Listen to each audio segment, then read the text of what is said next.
A warm welcome to Disky Talk with Luyolo. If you're tuning in for the very first time, I do ask that you please subscribe and hit that notification bell. If you've been a part of this journey, I hope you thoroughly enjoy this episode. So, on today's episode, I discuss all things Dstv Premiership action as I have a look at Kaizer Chiefs versus Stellenbosch.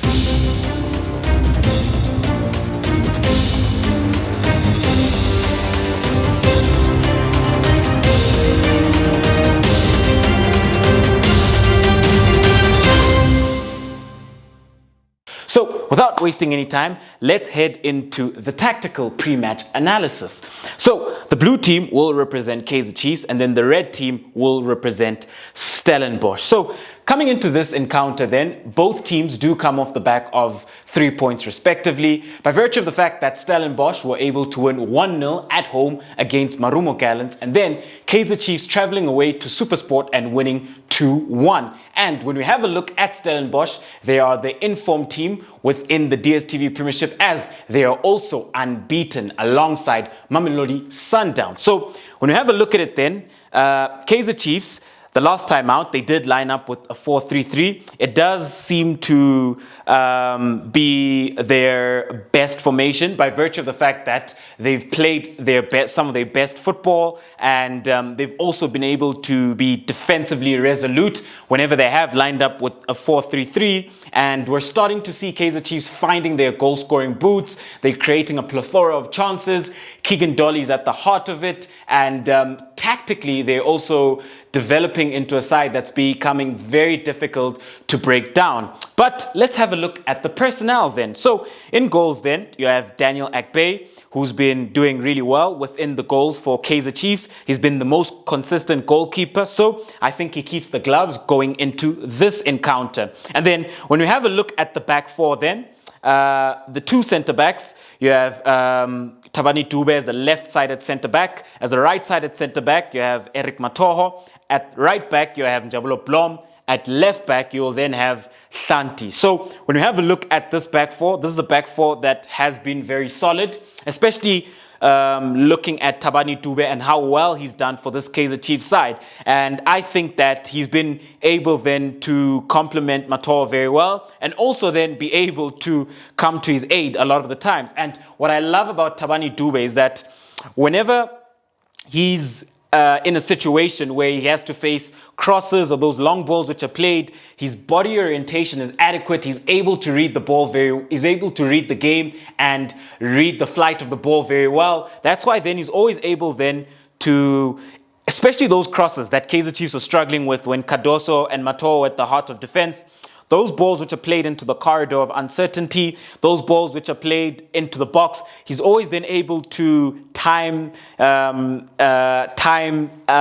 game very well and read the game very well and get that ball away. And that's what I really like about him. And from a defensive perspective, he's been very, very solid. He reads the game well. And I think that he's leading this Kaizer Chiefs backline very well. He also communicates very well. And when you look at it from the other side of the coin, when it comes to how he performs on the ball, I think he's a quality footballer because, you know, he always offers Kaizer Chiefs that option in build-up phase because he's very comfortable on the ball. This is a defensive player who appreciates the ball, who nurtures it very well, and is able to work it well into consolidation phase. Very, very comfortable on the ball. And then when we have a look at Blom has been doing absolutely well because this is a player then who is finding himself within this position and he's made this position his very own. Each and every single game he keeps developing, and what I love about him is in a 1v1 situation from a defensive perspective he's very solid. There's not too many players who are able to get past him, so I think within the country he is the best, if not one of the best 1v1 defensive fullbacks, and that's what I really love about him. And then going forward, he does offer Kaizer Chiefs that width. Whenever Keagan Dolly does look to occupy the half space, Blom does bomb forward very well, and he's also able then to deliver a quality ball into the box. So I think alongside Dube, he's been amongst the most consistent within the back line, and he's playing really, really well. I just think going forward, then he should be looking to continue with his fine form and just improve certain aspects, like decision making at times when he does get into advanced pockets within the final third at times, just to ensure that he makes the right decision, But he's a quality fullback who keeps growing and keeps improving. And I've been very, very impressed with his performances. And I think he's the best right back in the country. And then moving on then into the midfield. The last time out, they started with Roadblock Ngobo as the defensive midfielder. They had Nange and then they had Agay as well. But coming up into this encounter, I'd like to think that maybe Stuart Baxter would give a chance to either Nkosimpile Ngobo or Khatebe, especially considering the type of game that it is then, and that this is the type of game that you would like to take control of, even though that isn't really Stuart Baxter's game model. However, at times, I just felt that against Supersport, Kaizer Chiefs lacked that fluidity and that cohesiveness and that penetrative pass from the heart of midfield. And I just think that players should be afforded the opportunity to compete for position. So the last time out when Ngobo played against Chippa United, he didn't really have a good game. And going into Supersport, I just felt that was a game that you could have given Sabelo Khatebe a game. You could have given him a start. So I just think when you create that atmosphere and that environment where players are able to compete for positions within the team, I think it makes it a progressive and a positive environment. And having a look then, Agay started as the other player. So you had Agay and you had Nange. So when you have a look at this midfield from a robust perspective and nullifying a team from central zone 3 and the 2 half spaces, they'll do that very well. It's just going forward and having that progressive pass. I just feel that this midfield 3 is a bit too defensive, and I would then sacrifice Agay and then, like I mentioned earlier on, bring on Nkosimpile Ngobo or Khatebe, especially considering the type of game that it is. And then when we have a look at the front 3, so you started with Bernard Parker, Biliat, and Dolly. So when you have a look then at this front 3, the last time out, Parker did score a brace. However, he is injured. So it then offers another player an opportunity. And coming into this game then, I would be looking to start Asikhota as the left wing, then have Biliat, and then have Dolly. I just think when you start Asikhota, a player who's very explosive, very dynamic, I think he will give this Stellenbosch side a lot of things to worry about, especially considering Stellenbosch. And when you look at their defense, they don't have the quickest defense. It is only Van Rooyen on this side who has a bit more of speed in comparison to the rest of his defense. But Sikhota can really run this defense rugged if you give him a chance to play. And I just think then whenever Keagan Dolly does pop up into that half space, when you have Biliat and you have Sikhota, players who are very fast and who are also very good at then making those runs in behind, I think it gives Keagan Dolly 2 options, as opposed to just having a Biliat. So when you've got the pair of them, I think it will then predicate for Kaizer Chiefs to create a lot more chances and to be able then to penetrate the final third a lot better. So that's what Sikhota would give you. He is a player then who would start in vertical zone 1, very good at going one-on-one with his man. He can also look to come in and look to have a go at goal himself. Very creative, very explosive, and very, very fast as well. Another player that you could go with is Gambole. He could always then maybe start up front and have Biliat coming off the left. With Biliat then, he's been in fine form as of late. He's combining very, very well with Dolly. But the key player then for Kaizer Chiefs is Keagan Dolly. And just having a look then and zoning in on what Keagan Dolly does very well. So with Keagan Dolly, he does play as the right inverted winger. So he does start off vertical zone 5 and then he looks to drift into vertical zone 4, which is this half space. So what Dolly does very well then is that when he plays in the right-sided half space,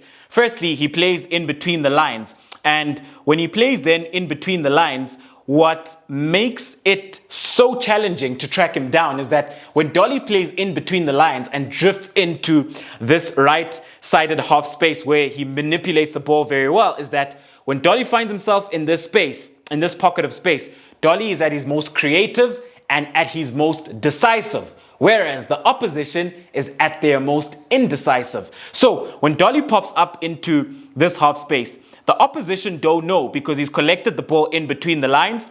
You'd have Blom there who offers the width, and when Dolly is there, they often don't know who's supposed to engage him. Is it supposed to be the centre back, or is it supposed to be the midfielder to look to close him down? And while the opposition then make a decision as to how do they go about nullifying Keagan Dolly when he gets onto the ball, that's when you'll often see him then slip that ball in behind for a runner. And he's had 4 assists like this, one for Billiat against Mamelodi Sundowns in the MTN 8, 2 for Bernard Parker against Supersport, and another one for Billiat against Chippa United. So this is a pocket of space that Dolly is mastering, and once he gets into this pocket of space, he becomes very, very difficult to play against, becomes very difficult to nullify. And what I also love about this is that he then able to draw so much attention. So if he can't then find that penetrative pass which splits the defense, then sometimes what he will do very well then is if the fullback also gets drawn, because the fullback doesn't know then, do I then tuck in to keep the shape, or do I then stay wide with Blom? And either decision that the fullback makes, Dolly's then always able to play that ball in behind. Because let's say the fullback decides to tuck in, Dolly can slip it in, Blom can go. And then if the fullback decides that, okay, I want to stick wide with Blom, he can always play it in behind and Blom can get in. So when Dolly gets into this position, he's at his most creative and at his most penetrative and he's at his most decisive, because then the opposition don't know how to deal with this. And if then he's not able to find either a pass in behind for a runner going in behind, or he's not able to find that pass for Blom, he drives at the defense himself, or he can cut in and have a go at goal himself. And that is how key Keagan Dolly is to this Kaizer Chiefs side, and how he then manipulates the half space for this Kaizer Chiefs side. An absolutely phenomenal player, as he will be the key player for this Kaizer Chiefs side. And then when we have a look then at a partnership, which then will be very key for this Kaizer Chiefs side, then like I mentioned, we are looking at Blom and Keagan Dolly, by virtue of the fact that they enjoy such a beautiful relationship down vertical zone 5 and 4. When Dolly comes in, Blom would go out, and so many chances are instituted and created from this pair for Kaizer Chiefs, with then Billiat joining in to ensure that they've got 3 players who are then very creative for Kaizer Chiefs and also penetrative when it comes to the final third. And then when we have a look at Stellenbosch, this is a side that has been doing very, very well. They've exceeded expectation and they've surprised everybody, and they currently sit at number 2 in the log standing. So in goals, they've got Sage Steffens, a goalkeeper then who's very, very comfortable on the ball, and very key then, because what he does and what he offers the Stellenbosch side is that they can either build up from the back, or he can always then look to play Judas Musiamedi, and then they play off the second ball. But a very good goalkeeper, very comfortable on the ball, and a very good shot stopper as well. And then when you have a look at the back 4, you've got Van Rooyen. I did mention that out of the back 4, he's the one that has the speed, and he is a player then who at times can look to advance further up the pitch, and also make to look to make an impact for this Stellenbosch side. You've got the back 2 of Macheke, who's now Quinaga, and then you've got Robertson, who plays the left side at centre back, and then at left back you've got Van Heerden. So the interesting thing then with this back 4 is that they are very compact, and they hardly push up, especially when you have a look at the 2 fullbacks, they actually remain very compact. And I think that has then been one of the reasons why they've been able then to ensure that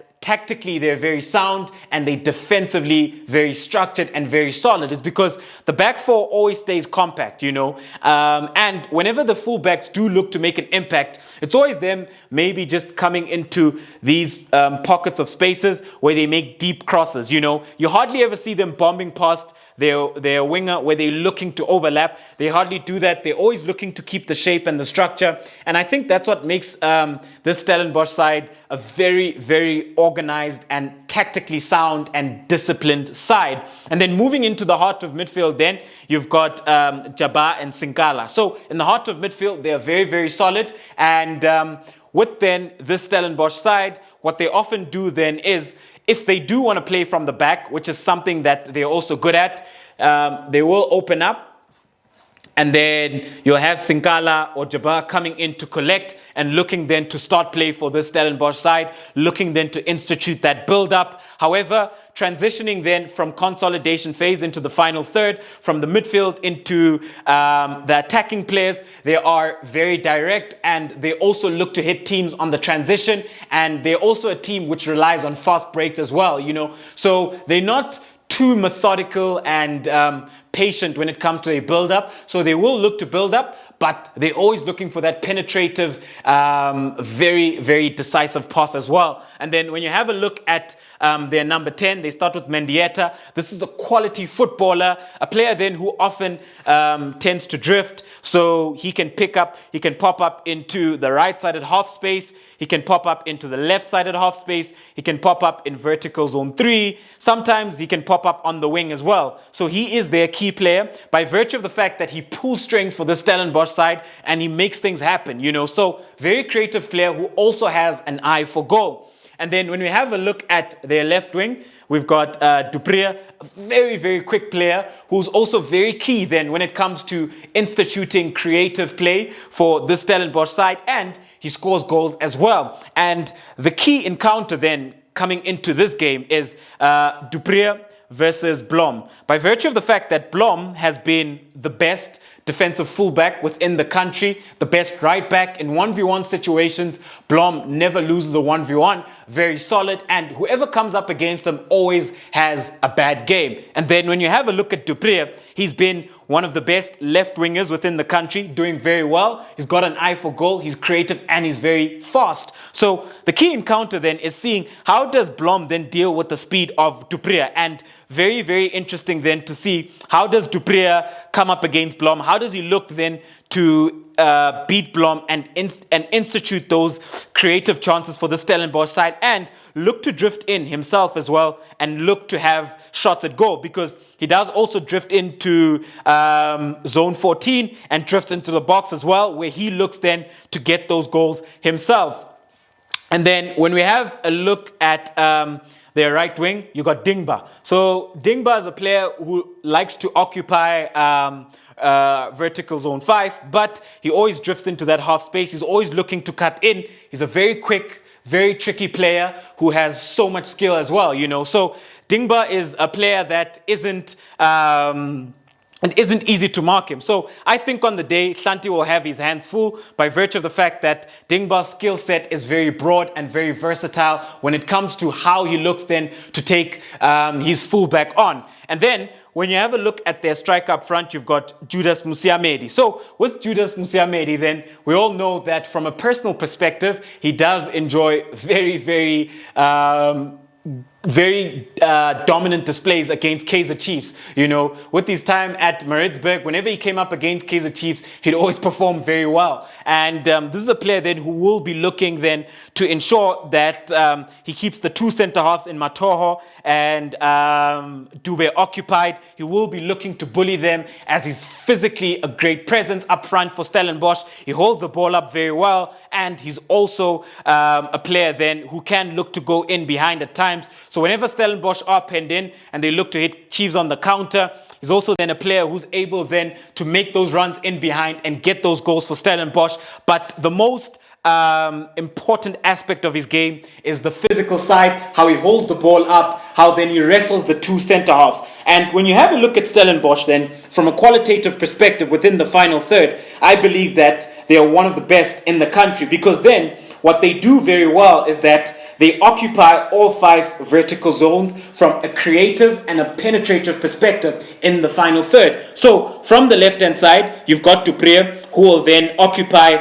vertical zone 1, very penetrative because he can beat his man on the outside and lay the ball off, or he can beat his man on the inside looking to cut in. And then when we have a look at vertical zone 2, which is the half space, you've got Mendieta who can occupy the left-sided half space. And then when you have a look at vertical zone 3, it's Mendieta again when he pulls strings and he's looking to be very creative. And then in front of him, you'd have Judas Musiamedi within zone 14. And then vertical zone 4, which is the right-sided half space, Mendieta would pop up into that half space where he's looking to institute that creative play for Stellenbosch.